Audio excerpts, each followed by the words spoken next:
হাওলা বিনতে সালাবা নামে একজন মহিলা ছিল। মহিলার স্বামী তারে তালাক দিয়ে দিয়েছে। নবীর কাছে আসছে, নবী একটা ব্যবস্থা করে দেন। নবী বলে, আল্লাহ তাআলা এই ব্যাপারে কোনো ফয়সালা এখনো পর্যন্ত নাজিল করে নাই। মহিলা এবার আল্লাহ তাআলাকে ডাক দিয়ে বলে, ও গো আল্লাহ, তুমি তো পারো নতুন করে বিধান জারি করতে, এখনো কোরআন নাজিল করা শেষ হয় নাই। তুমি আমার ব্যাপারে একটা আয়াত নাজিল করে দাও। আমার স্বামী যে বলেছে আন্তি কাজাহারি উম্মি, তুমি আমার মায়ের পিঠের মতো, এটা যেন তালাক না হয়, তুমি ব্যবস্থা করে দাও। হযরত আয়েশা সিদ্দিকা রাদিয়াল্লাহু তাআলা আনহা, মহিলা মাদ্রাসা, ধামরাই, ঢাকা, চতুর্থ বার্ষিক ওয়াজ মাহফিলের শ্রদ্ধাভাজন সভাপতি, প্রধান অতিথি, উপস্থিত হযরতে উলামায়ে কেরাম, আমার সম্মুখ পানে উপবিষ্ট সর্বস্তরের ইমান প্রিয় দিন প্রিয় মুসলমান ভাইয়েরা, পর্দার আড়ালে আলোচনা শ্রবণরত পর্দানসীন মা ও বোনেরা, মাদ্রাসার কচিকাঁচা মাসুম, মাদ্রাসার তালেবুল ইলম, মাদ্রাসাতুল আয়েশার ছাত্রীবৃন্দ এবং আসাতিজায়ে কেরাম, আমরা সকলে মহান প্রভুর দরবারে আলিশানে শুকরিয়া আদায় করি, যে মহান সত্তা আমাদেরকে অত্যন্ত দয়া করে মায়া করে ভালোবেসে পবিত্র একটি সময়, পবিত্র তাফসীরুল কোরআন ওয়াজ মাহফিলের সামিয়ানের নিচে আল্লাহ তাআলা হাজারো লাখো মানুষ থেকে বাছাই করে আমাদেরকে কোরআন ও সুন্নাহর আলোচনা শুনবার জন্য কবুল করেছেন। সকলে পড়ি আলহামদুলিল্লাহ। রাত খুব একটা বেশি হয়নি, মাত্র 10টা বেজেছে। আমরা স্বাভাবিক তো 10টা 11টাই ঘুমিয়ে থাকি, 12টা পর্যন্ত অনেকেই জাগ্রত থাকে, এর চেয়ে বেশিও থাকে। কোরআনের নিসবতে আল্লাহকে পাওয়ার জন্য যদি একটু জাগতে হয়, তাহলে আমাদের জাগাটাই হবে আমাদের জিন্দেগির জন্য আখেরাতের এক পাথেয়। এজন্য কথা লম্বা চওড়া হবে না। মানুষ যে কয়জন আছেন, আমার কথা বলতে কোনো সমস্যা নাই। সমস্যা তখনই হবে যদি আপনারা অন্যমনস্ক হয়ে যান। আপনারা যদি আমার সঙ্গে একটু কথা বলেন, আপনারা যদি একটু সুবহানাল্লাহ, আলহামদুলিল্লাহ, আল্লাহু আকবার, লা ইলাহা ইল্লাল্লাহর তাসবিহগুলি যদি একটু আওয়াজ করে পড়েন, তো মালিক খুশি হবে, শয়তান নারাজ হবে, আমাদের মাহফিল কামিয়াব হবে। কথা বলেন ঠিক কিনা? আল্লাহ রাব্বুল আলামিন আমাদেরকে দুনিয়াতে প্রেরণ করেছেন। আল্লাহ তাআলা যখন সৃষ্টি জগৎ সৃষ্টি করতেছেন, সৃষ্টি জগৎ সৃষ্টি করার সময় আল্লাহ তাআলা প্রথম কতগুলি জিনিস সৃষ্টি করেছেন। এই প্রথম সৃষ্টির একটি সৃষ্টি হলো কলম। প্রথম সৃষ্টির একটি সৃষ্টির নাম কি? কলম। আল্লাহ তাআলা প্রথমেই কলম বানাইলেন। কলম বানায়া আল্লাহ তাআলা কলমকে লিখতে বললেন। তাহলে পৃথিবীর শুরু হলো কলম সৃষ্টি দিয়ে। এরপরে আমরা মুসলিম, আমাদের ধর্ম ইসলাম, আমাদের নবী আকায়ে নামদার তাজদারে মদিনা, হাবিবে কিবরিয়া, জিগার গোশায়ে আমিনা, সৈয়দুল মুরসালিন, ইমামুন নবিয়্যিন, রাহমাতুল লিল আলামিন, সৈয়দুল কাউনাইন মুহাম্মদ মুস্তাফা সাল্লাল্লাহু আলাইহি ওয়াসাল্লামের উপরে যখন আল্লাহ তাআলা কোরআন নাজিল করলেন, যেদিন আল্লাহ তাআলা তাকে নবুয়তি দান করলেন, এই কোরআন যেখানে নাজিল হয়েছিল জায়গাটা ছিল একটি পাহাড়ের একটি গুহা, একটি বড় উঁচা পাহাড়, গারে হেরা।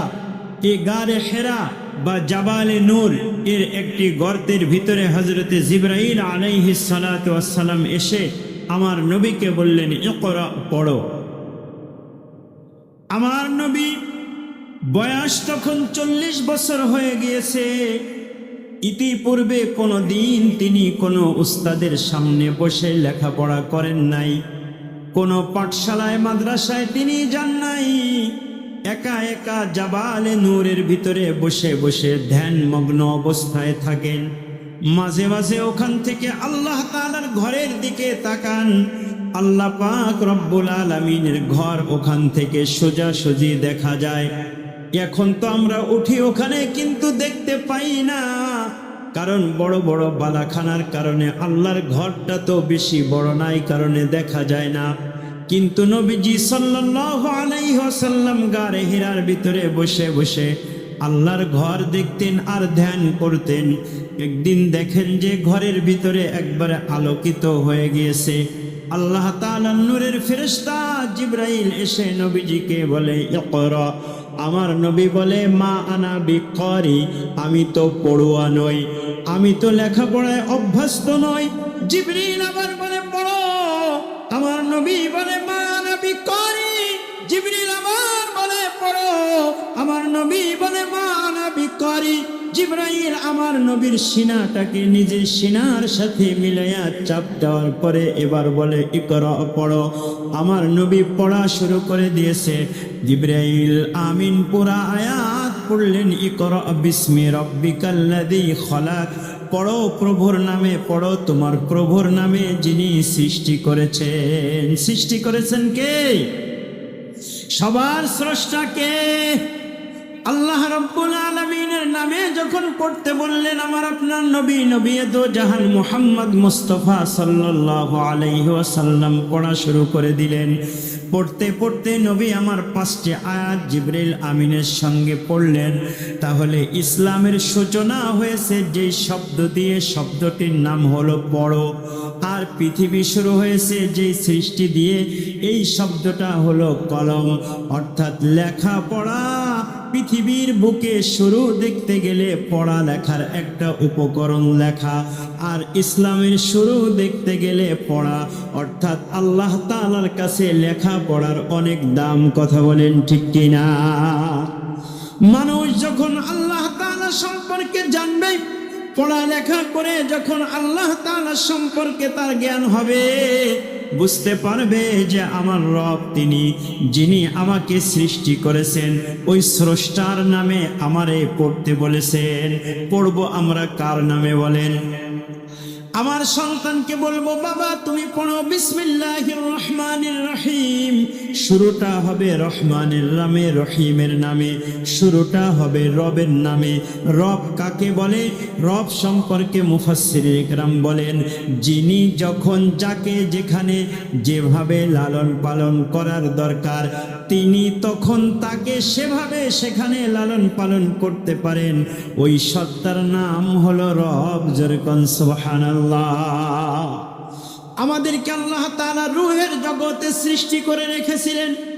রূহের জগতের ভিতরে আল্লাহ তাআলা আমার আর আপনারে প্রতিপালন করেছেন। প্রতিপালন করার পরে রূহের জগতে আমরা ছিলাম। এরপরে মায়ের পেটের ভিতরে আল্লাহ তাআলা আমার আর আপনারে বানাইছেন। ও ভাই, মা একটা ভ্রাম্যমান মেশিন, কিন্তু ফ্যাক্টরির ভিতরে কোনো কাজ করতে গেলে মেশিন স্থির থাকতে হয়। আমি কথা বলতেছি, মাও আমার সামনে স্থির থাকতে হবে। কথা বলেন ঠিক কিনা? দর্জি কাজ করবে, তার মেশিন স্থির থাকতে হবে। কিন্তু আল্লাহ তাআলা কেমন রব? এ যুবক, কেন রবের ইবাদত করো না? কেন তুমি রবের সামনে সাজদায় পড়িয়া রবের সামনে 2 ফোঁটা চোখের পানি বের করো না? রব তোমাকে কেমনে বানাইছে? তোমাকে রব একটা নাপাক পানি দিয়ে বানাইছে, এমন পানি যেই পানির কথা সন্তান বাবারে বলতে পারে না, ভাই বোনরে বলতে পারে না, ভাগ্নি মামিকে বলতে পারে না। এমন একটা নাপাক পানিকে আল্লাহ তাআলা মায়ের গর্ভের ভিতরে নিয়ে প্রতিপালন করে করে আল্লাহ তাআলা রক্তের টুকরা বানাইলেন। আল্লাহ তাআলা গোশতের টুকরা বানাইলেন। রক্তের দলা হলো, গোশতের টুকরা হলো। আল্লাহ তাআলা সেটাকে মানবের আকৃতি দিলেন। মানবের আকৃতি দিয়ে 2-3-4 মাস হয়ে যাওয়ার পরে রূহের জগৎ থেকে আল্লাহ তাআলা ওই বডি স্ট্রাকচারের ভিতরে একটা রূহ দান করে দিলেন। সুবহানাল্লাহ। আমার ভাইরা, আমার বন্ধুগণ, আমার মা চলতেছে, কিন্তু আমার আপনার বানানোর কাজ রব্বে কারীম মায়ের পেটের ভিতরে করতেছে। কোরআন বলে, ফি যুলুমাতিন সালাস, 3টি অন্ধকারের ভিতরে আমার আল্লাহ বানায়। দুনিয়ার মানুষ বানাতে গেলে লাইটের প্রয়োজন হয়। দুনিয়ার মানুষ মানুষ বানাইতে গেলে আলোর প্রয়োজন হয়, কিন্তু আমার আর আপনার আল্লাহ তাআলা আমারে আর আপনারে বানাইছেন অন্ধকারের ভিতরে। মায়ের পেটের ভিতরে কয়েকটা পাত্তা চামড়া আছে, কয়টা তার ভিতরে ভুঁড়ি আছে, 7 পাত্তার ভিতরে অন্ধকার, কিছু দেখা যায় না। কিন্তু আমার আল্লাহ তাআলা এমন শক্তিধর, তার কাছে আলো আর আধার সব সমান। আল্লাহ পাক রব্বুল আলামিন আমার আপনারে মায়ের পেটের ভিতরে বানায়া আল্লাহ রব্বুল আলামিন রূহ সঞ্চার করে দিলেন। এবার মার পেটের ভিতরে আমি আর আপনি রান করতেছি, চলতেছি। মা ঘুমায় তখনও আমার তৈরির কাজ চলে, মা আমাকে নিয়ে রান্না করে তখনও আমার কাজ চলে, মা আমার কারণে পেটের ভিতরে কষ্ট অনুভব করে তখনও আমার বানানোর কাজ চলে। পৃথিবীর মানুষেরা রে, পৃথিবীর যে কোনো মিস্ত্রি কোনো কিছু বানাইতে হলে মাপার প্রয়োজন হয়। আমার আল্লাহ 2টা চোখকে সেম বানিয়েছেন, আল্লাহ তাআলার মাপা লাগে না। আমার আল্লাহ তাআলা ডান হাতকেও যেভাবে বানাইছেন, বাম হাতকেও সেইভাবে বানাইছেন। আমার ডান পাটাও যেমন বাম পাটাও তেমন, আমার ডান কানটাও যেমন বাম কানটাও তেমন। কেমন করে বানাইলেন? পৃথিবীর যে কোনো মিস্ত্রি কোনো জিনিস বানাইতে হলে না মাপলে বেশ কম হয়ে যাবে, কথা কোন ঠিক কিনা? কাঠ মিস্ত্রি কাঠ কাটতে গেলে মাপতে হবে, রাজমিস্ত্রি যদি দেওয়াল সোজা করতে চায় মাপতে হবে। মাপা ছাড়া পৃথিবীর কোনো মিস্ত্রি কোনো কাজ করতে পারে না। আর আমার আল্লাহ তাআলা আমার আর আপনার সুন্দর করে 2টা চোখ দিছে, 2টা কান দিছে, 2টা হাত দিছে, 2টা ঠোঁট দিছে, 2টা সুন্দর সুন্দর কত জিনিস দিয়েছে। 32টা দাঁতের ভিতরে আল্লাহ তাআলা নরম একটা জিহ্বা দিয়ে দিয়েছে। ভাইজান একটু তাকায় দেখেন তো রব কেমন। রবের নামে কেন পড়ালেখা করবেন? এ মাদ্রাসার ছাত্রী, এ মাদ্রাসার ছাত্ররা, এ আমার বাবাজিরা, সন্তানকে এগুলি বোঝাবেন রব কেমন জিনিস, রবের নামে কেন পড়তে হবে। রব তো 32টা দাঁতের ভিতরে একটা ছোট্ট জিহ্বা দিয়ে দিয়েছেন, জিহ্বাটা বড় নরম। এই জিহ্বার ভিতরে ব্যাটারি নাই, স্পিকার নাই, কিন্তু জিহ্বা দিয়ে এমন মধুর কথা বলা যায়, কথার কারণে মানুষ মানুষের প্রেমে পড়ে যায়। আল্লাহ তাআলা হাত দিয়েছেন কত শক্ত, কিন্তু কথা বলা যায় না। কিন্তু আল্লাহ তাআলা জিহ্বা নামক এমন দিয়ে জিনিস দিয়েছেন, জিহ্বা নাড়াচাড়া দেওয়ার সাথে সাথে জিহ্বা দিয়ে শব্দ বের হয়। মারে ডাকলে মা বুঝে, আব্বারে ডাকলে আব্বা বুঝে, আল্লাহরে ডাক দেওয়া যায়, বকা দেওয়া যায়, ভালো কথা বলা যায়। এই জিহ্বা আল্লাহ তাআলা কিন্তু গরুরেও দিছেন, ছাগলেরও দিছেন, প্রাণীকেও দিয়েছেন। কিন্তু আপনার গরু কোনোদিন আপনারে নাম ধরে ডাকতে পারে না, কথা কোন ঠিক কিনা? একটা গরুর জিহ্বা 1.5 কেজি পর্যন্ত হয়ে যায়। একটা গরুর জিহ্বা কত লম্বা, একটা হাতির জিহ্বা কত লম্বা। কত বড় বড় প্রাণী আছে, কুত্তার জিহ্বা তো বের হয়ে মাটি পর্যন্ত নেমে যায়, কিন্তু কুকুর কোনোদিন তার মালিকের একটা ডাক দিতে পারে নাই। ও মুহাম্মদ মুস্তাফা সাল্লাল্লাহু আলাইহি ওয়াসাল্লামের উম্মত, আল্লাহ তাআলা আমারে আর আপনারে যে জবান দান করলো, এই জবানটা কেমন দামি জানেন?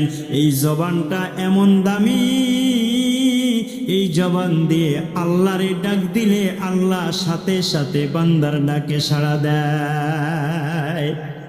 আল্লাহ আল্লাহ আল্লাহ আল্লাহ, কি যে মধুর নাম, কি যে মধুর নাম। আল্লাহ আল্লাহ আল্লাহ আল্লাহ, কি যে মধুর নাম, কি যে মধুর নাম। রাতে চাঁদার দিনে সূর্য, সবই যে আল্লাহ তোমার দান। নদী ও সাগর পাহাড় পর্বত, নদী ও সাগর পাহাড় পর্বত, কেঁদে কেঁদে গায়ে তোমার গান। আল্লাহ আল্লাহ আল্লাহ আল্লাহ, কি যে মধুর নাম, কি যে মধুর নাম। আল্লাহ আল্লাহ আল্লাহ আল্লাহ, কি যে মধুর নাম, কি যে মধুর নাম। ওই নামেতে পাগল হলো, ওই নামেতে পাগল হলো এই সারা জাহান। আল্লাহ আল্লাহ আল্লাহ আল্লাহ, কি যে মধুর নাম, কি যে মধুর নাম। রাতে চাঁদার দিনে সূর্য সবই যে আল্লাহ তোমার দান। নদী ও সাগর পাহাড় পর্বত, নদী ও সাগর পাহাড় পর্বত কেঁদে কেঁদে গায় তোমার গান। আল্লাহ আল্লাহ আল্লাহ আল্লাহ, কি যে মধুর নাম, কি যে মধুর নাম। জোরে কান মারহাবা, জোরে কান আল্লাহু আকবার। আওয়াজ দিয়ে বলেন আলহামদুলিল্লাহ, আওয়াজ দিয়ে বলেন সুবহানাল্লাহ। যদি আপনি সুবহানাল্লাহর আওয়াজটা দিতে পারেন, এই যে জবান আল্লাহ তাআলা দিয়েছেন এটার শুকরিয়া আদায় হবে। কারণ এই জবান পৃথিবীর বুকে অনেক মাখলুকের আছে, কিন্তু তারা আমার আর আপনার মতো কথা বলতে পারে না। মোবাইলে যদি আপনি ইংরেজি লেখেন, কিবোর্ড চেঞ্জ করতে হবে, বাংলা থাকলে ওটারে চেঞ্জ করে ইংরেজি আনতে হবে, তারপরে যে টিপ দিলে যে উঠবে। কথা কোন ঠিক কিনা? কিন্তু একটা টিপ দেওয়ার পরে আরেকটা আনা যায় না। কিন্তু আমার আপনার এমন এক জিহ্বা দিয়েছে, এখন আমি আল্লাহর নাম বলবো, বাংলায় তো আল্লাহ নাম বের হয়ে যাবে। এখন আমি আমার মারে ডাকবো তো মা শব্দ বের হবে, আমি মাদার বলবো, আমি উম্মুন বলবো, আমি আমার মারে আরবিতে বাংলায় ইংরেজিতে ডাকবো।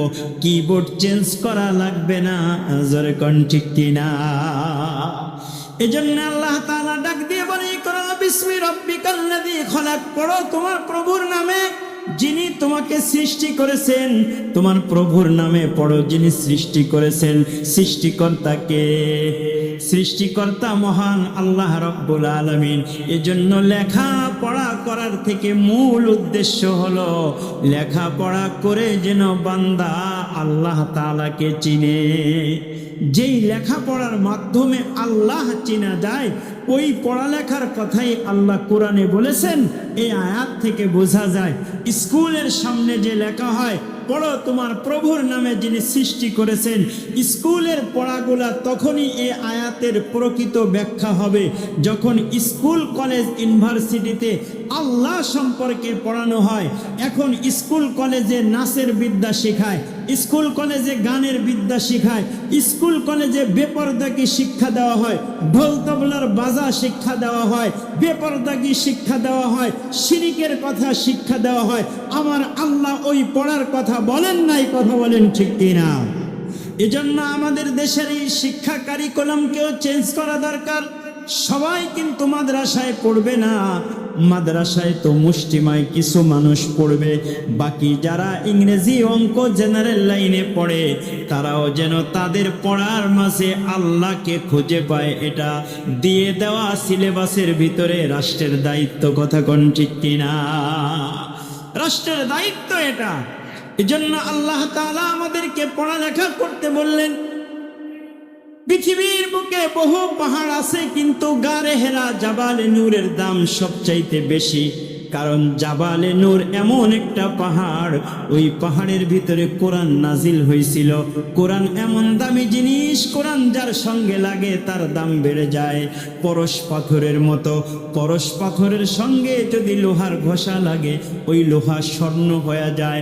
কোরআন এমন দামি জিনিস, কোরআনের সঙ্গে যার ছোঁয়া লাগে সাথে সাথে ওই মানুষটা দামি হয়ে যায়।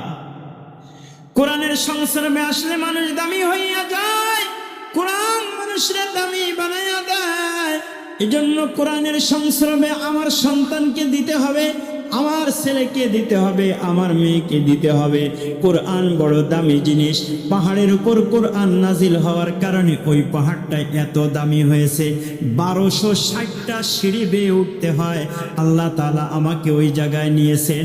এই 1260টা সিঁড়ি বেয়ে মানুষ উঠে, আবার প্রায় 50টা সিঁড়ি বেয়ে নামতে হয়। আবার ব্যাকে আসতে হয়, আবার একটু নিচে গেলে গারে হেরা। এই গারে হেরার ভিতরে আমরা যাই, কেন যাই? কারণ এটা তো পৃথিবীর অন্য পাহাড় নয়, এটা ওই পাহাড় যেই পাহাড়ের সঙ্গে কোরআনের ছোঁয়া লেগেছে। কোরআনের ছোঁয়া লাগার কারণে পাহাড়ের দাম বেড়ে গেছে। 12টা মাসের ভিতরে সবচেয়ে দামি মাস হলো রমজান মাস। কেন রমজান মাস দামি? কারণ রমজান মাস দামি এই কারণে আল্লাহ তাআলা রমজান মাসের ভিতরে কোরআন নাজিল করেছেন। কথা কোন ঠিক কিনা? শাহরু রমাদানাল্লাযী উনজিলা ফীহিল কুরআন, শাহরু রমাদানাল্লাযী أنزل فيه القرآن।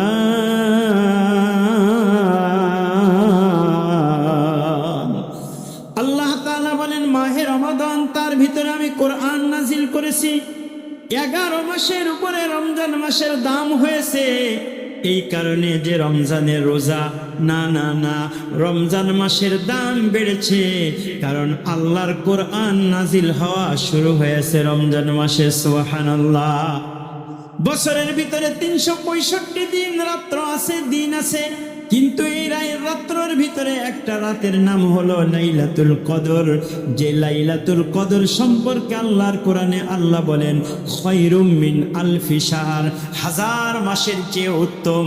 এই মাসটা দামি হলো, এই রাত্রটা দামি হলো কারণ আল্লাহ তাআলা কোরআন নাজিল করেছেন লাইলাতুল কদরের ভিতরে। মুহতারাম হাজিরিন, রাত দামি হলো কোরআন পাইয়া, মাস দামি হইল রমজান মাস কোরআন পাইয়া, পাহাড় দামি হইল তার উপরে কোরআন নাজিল হওয়ার কারণে। ঠিক সেই 1450 বছর ধরে আজ পর্যন্ত কিয়ামত পর্যন্ত চলমান থাকবে। যেই সিনার ভিতরে কোরআন আসবে ওর দাম পৃথিবীর বুকে সবচেয়ে বেশি বেড়ে যাবে।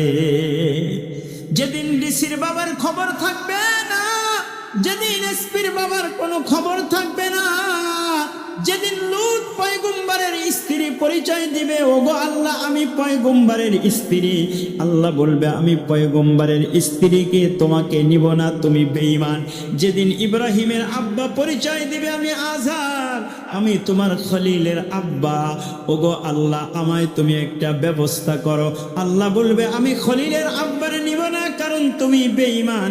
এইভাবে নূহের সন্তান কেনান যখন বলবে আল্লাহ আমি কেনান, আমি তোমার নূহ পয়গম্বরের আওলাদ, আমি তার সন্তান, আমার ব্যাপারে একটা ফয়সালা করো, আল্লাহ বলবে আমি তোমাদের খুঁজি না। কিয়ামতের ময়দানে আল্লাহ তাআলা কোরআনওয়ালা ছেলে মেয়েদের আব্বাকে খুঁজবেন, খুঁজা খুঁজা আল্লাহ তাআলা নূরের টুপি পরাইয়া দিবে। আল্লাহ তাআলা এই দুনিয়ার বুকে যদিও হাফেজ আলেমদেরকে আপনারা দুর্বল মনে করেন, যদিও মনে করেন সমাজের বোঝা এরা, সমাজের ভিতরে দুর্বল এরা, না ভাই না, দুর্বল না। বাহ্যিকভাবে দুনিয়ার বিচারে টাকা পয়সা কম থাকতে পারে, কিন্তু আল্লাহর কোরআনের ধারক আর বাহক হওয়ার কারণে পয়গম্বর বলে আব্বা আম্মার মাথায় আল্লাহ তাআলা নূরের তাজ পরাইয়া দিবে।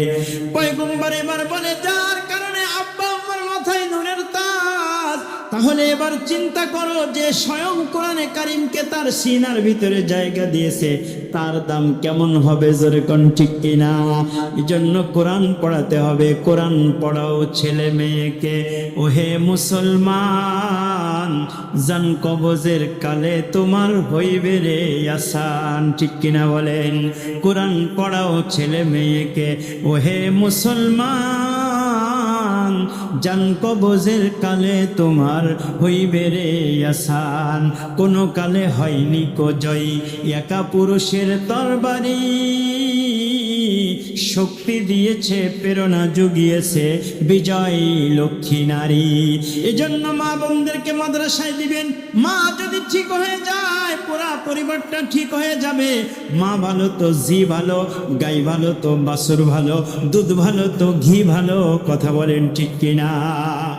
খাওলা বিনতে সালাবা নামে একজন মহিলা ছিল, মহিলার স্বামী তারে তালাক দিয়ে দিয়েছে, নবীর কাছে আসছে, নবী একটা ব্যবস্থা করে দেন।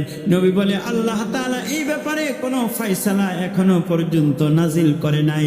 মহিলা এবার আল্লাহ তাআলাকে ডাক দিয়ে বলে, ও আল্লাহ, তুমি তো পারো নতুন করে বিধান জারি করতে, এখনো কোরআন নাজিল করা শেষ হয় নাই, তুমি আমার ব্যাপারে একটা আয়াত নাজিল করে দাও।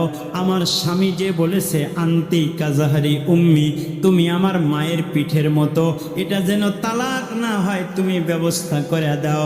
আম্মা জান আয়েশা বলে নবী ফয়সালা দিলেন না, কারণ আল্লাহ নবীকে এখন পর্যন্ত জানান নাই, কারণ নবী নিজের ইচ্ছা থেকে কিছু বলতে পারে না। কথা কোন ঠিক কিনা? বলায় কে বলেন? আল্লাহ বলায়। মহিলা আল্লাহ তাআলার কাছে অভিযোগ দেওয়ার পরে আল্লাহ তাআলা কোরআনে হাকিমের আয়াত নাজিল করে নবীকে আল্লাহ তাআলা জানাই দিলেন, নবীরে ওই যে মহিলা আমি আল্লাহ রাব্বুল আলামিনের কাছে যে অভিযোগ করেছে, আমি তার অভিযোগকে শুনেছি, আজকের থেকে এই হুকুমকে আমি পরিবর্তন করে দিলাম, এটার দ্বারা জিহার হবে, তালাক হবে না। অর্থাৎ স্বামী যদি কাফারা দিয়ে দেয় স্ত্রী হালাল হয়ে যাবে, আজকের থেকে তালাকের বিধান হবে, তালাক শব্দ বললে মহিলা আল্লাহ তাআলার কাছে চাওয়ার সাথে সাথে আল্লাহ তাআলা দিয়ে দিয়েছেন। কারণ পুরুষে যতটা বাটপারি চিটারি সলসাতরি করে, মায়েরা এতটুকু করে না। মারা দুর্বল হওয়ার কারণে আল্লাহ তাআলা মায়েদের দোয়াকে দ্রুত কবুল করে। যে দুর্বল হয় তার দোয়াটা সহজে কবুল হয়। দুইটা ছেলে, এই কথা খেয়াল করেন, দুইটা ছেলে, একটা ম্যাট্রিক পাস করছে, আইএ পাস করছে, আর একটা ঘরের ভিতরে একটু হাফ পাগল টাইপের, ফুল পাগলও না, হাফ পাগল টাইপের, একটু বলদ টাইপের। তো বলদ হওয়ার কারণে, পাগলা হওয়ার কারণে ওই ছেলেটার প্রতি আব্বার একটু আলাদা ভালোবাসা কাজ করে কিনা বলেন?